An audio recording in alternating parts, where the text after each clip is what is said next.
Hey guys, it's Matt. Oh my God. 37 subscribers? I haven't seen a number like that in many years. There's some people here that follow my numbers more than I do. They can confirm that that's true. Usually it's like a negative 20 to 25 range per the last 28 days. I don't know what to do with myself. I feel like that guy who was in Eurotrip, the room service that got the nickel. Look at this, a nickel. Now I can start my own hotel. I quit this job. 30, almost 40 subscribers in the last 28 days. That I don't know. I might just end the video now. It's the best thing I've ever seen. Now, Bill, do you think Elon has ever seen one of your posters? Do you think one of his 50 children, 12 different baby mamas, have seen any of your posters? Can anybody send them to Elon? Usually there's something with Bill's posters that I have to look up. It says asshole dark affirmations with Elon channeling the late Senator Stuart Smalley. I'm like, what is that? Late Senator Stuart Smalley? It's not a real senator. Al Franken played a Senator Stuart Smalley, but then became a real senator because everything in politics in this world is real. So I didn't know, Bill, that all I know about Al Franken is he was that buffoon that played the baggage handler in Trading Places, I believe. But then that idiot went on to become a state senator, of course, as they all do. Now, you guys know I'm typically out of touch as it is. Imagine how out of touch I've been since Friday afternoon. The U.S. could have invaded Greenland by setting up the first McDonald's restaurants there. That's how you would invade Greenland with any sort of troops. You'd establish a McDonald's restaurant, of course, or Popeye's chicken. I guess McDonald's time, your time is past. You're just a prison now with your ugly gray and drab yellow. Apparently, this has been the big story for several days.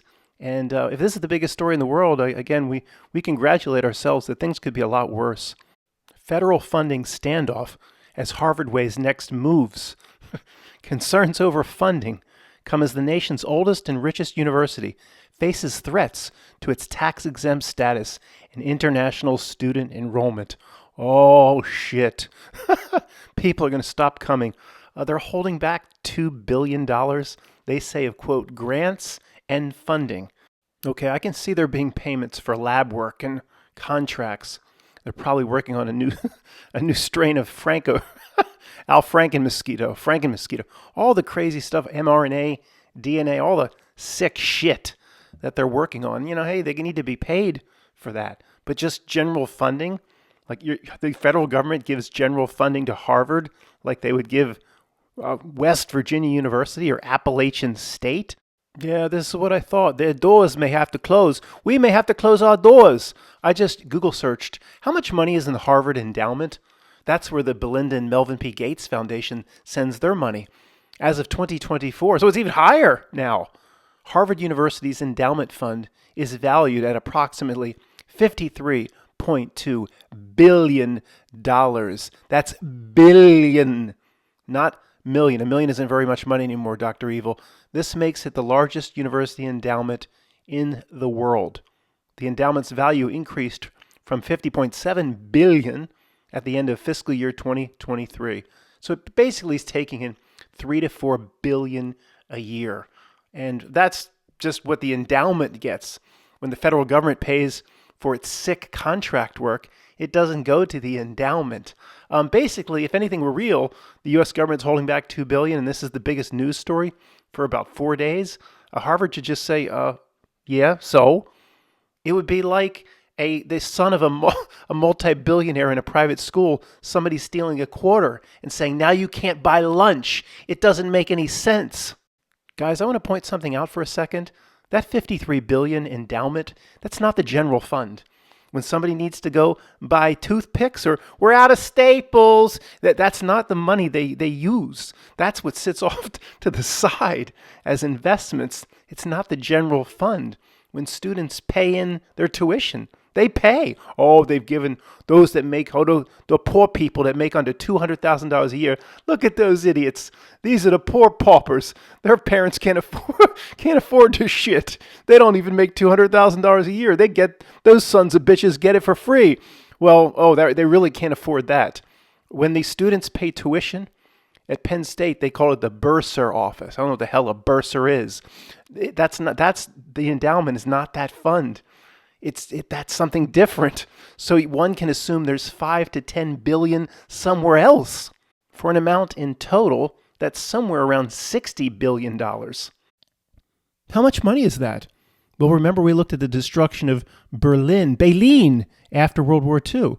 How much money does Harvard have? Enough to have cleaned this up 2 times over. No problem. Matt, you don't think the Harvard endowment is actually the smuggled out the funds from the you don't think the Harvard endowment is the Nazi funds? It could be. Yeah, it could be. I'm just kidding. I don't think Harvard or any Ivy League university is holding the funds of Goebbels or anything like that. I don't even think the Jerry Sandusky charity at the Penn State called the Second Mile was holding those sorts of funds from the Third Reich. I'm just kidding about that. Although after watching The Boys from Brazil again recently, the child actor that plays the little Hitlers is just incredible. Even if you don't like the movie, if you could just wait for the scenes with the child actor that plays the little Hitlers, it's just incredible. Absolutely incredible. So once again, I'm not accusing the Ivy League of that. I'll accuse them of all sorts of different types of corruption, but not that. Regarding now that we're on the topic, the funds from the Third, where did those funds go?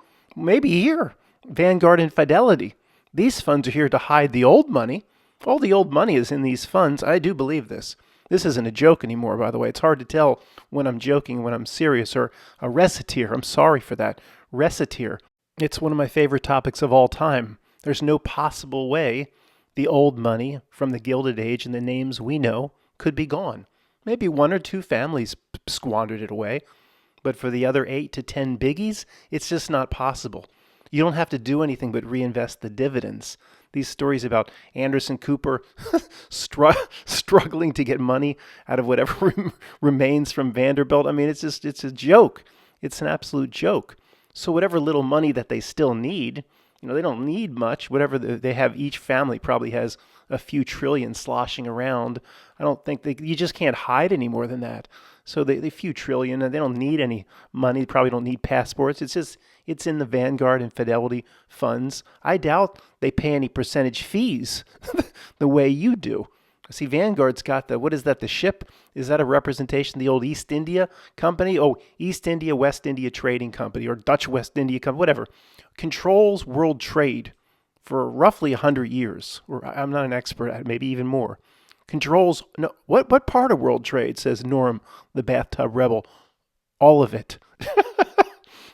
The Silk Road, oh, that's mine. So in today's dollars, in their days, the valuation of the East India Trading Company or whatever would be in the multiple trillions. And we're told over and over again, it's all squandered. This is always one of my favorite examples. J.P. Morgan, one of the original founders of the Federal Reserve, of course, at Jekyll Island, and I guess the current CEO, Jamie Dimon. He's been there forever. I know his net worth is over $2 billion. I looked it up. Maybe he stepped down recently. Does it really matter? So my question to you is, have you ever seen the Morgan family on television? Do they appear on banking shows and CNBC interviews? And where's the Morgan family? So, Jamie Dimon, just a guy that works at the bank, he's worth more than the family that founded the Federal Reserve. We're never told anything about the Morgan family or their net worth. So they founded it. And, maybe like George Washington, Matt, he had no kids. Oh, he had no relatives. Yeah, or they squandered it. Yeah, I want to put everything on pets.com. Put everything we got on Pets. Stan, listen to me. I'm Jack Morgan. I'm a relative. Put everything we got on pets.com. And then it went under. Yeah, that's what we're told. Just do whatever Anderson Cooper's doing. Follow him into the market. Yeah, sure. We're told Jamie Dimon, he's just an employee. He had to interview for a job. He's worth more than the Morgan family. Oh, sure. Real quick before we continue, Bill, look at that Photoshop job. I mean, these people should be ashamed of themselves. Look at that Photoshop job. Bill's laughing his ass off. Oh, look at this. Here's a picture of the great man right here, Jamie Dimon. You know how many nights he stayed up wishing he was born Jamie Diamond? That might be his porn name. He looks like an aged catalog model, an aged catalog model from the old Sears days. Matt, you're just jealous. Yeah, that's exactly it. I'm just jealous. Oh, he's an employee. He's an employee of the bank. He started out with an interview, but he's worth more than the Morgan family. Matt, nobody's saying the Morgan family isn't worth anything. Well, they never come public. And if they don't come public, then guess who's right? Humpty Dumpty, me. They're worth an amount that you couldn't possibly imagine. That's why it never comes out in the public. Or am I just one of those people? Conspiracy jerk. Here he is. I found him. Jamie Dimon. I told you.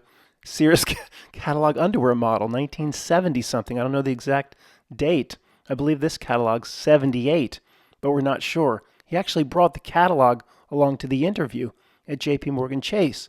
So, do you have any banking experience? No, but this is what I've been doing. And eventually, you think you could make it to CEO? Eventually, I think I could make it to CEO, and I'll make billions of dollars running this place. That's highly ambitious, Mr. Diamond. No, it's Diamond. Diamond is the legal change of name I'm working on. It's Jamie Dimon. So you think he started in the mailroom and worked his way up. And today, this ex-underwear model is more powerful and more wealthy than the J.P. Morgan family members whose great-great-grandfather started the Federal Reserve. The headline here may be a few years old, but it says, Harvard's endowment earns 5.8%. That's it? But yeah, it lags some of its peers. I got 2 words for you. Boy, if I could have called on them back in the day. 2 words, sir. Bernie Madoff. 3 words, sir. Bernie Madoff Fund. I can guarantee you 12% return per year, no matter what the market does. Now, is anybody at Harvard interested? Are you interested? Who are you? I work for Bernie Madoff. Have you heard of him? You have, haven't you? Now let me in the door. Thanks for listening.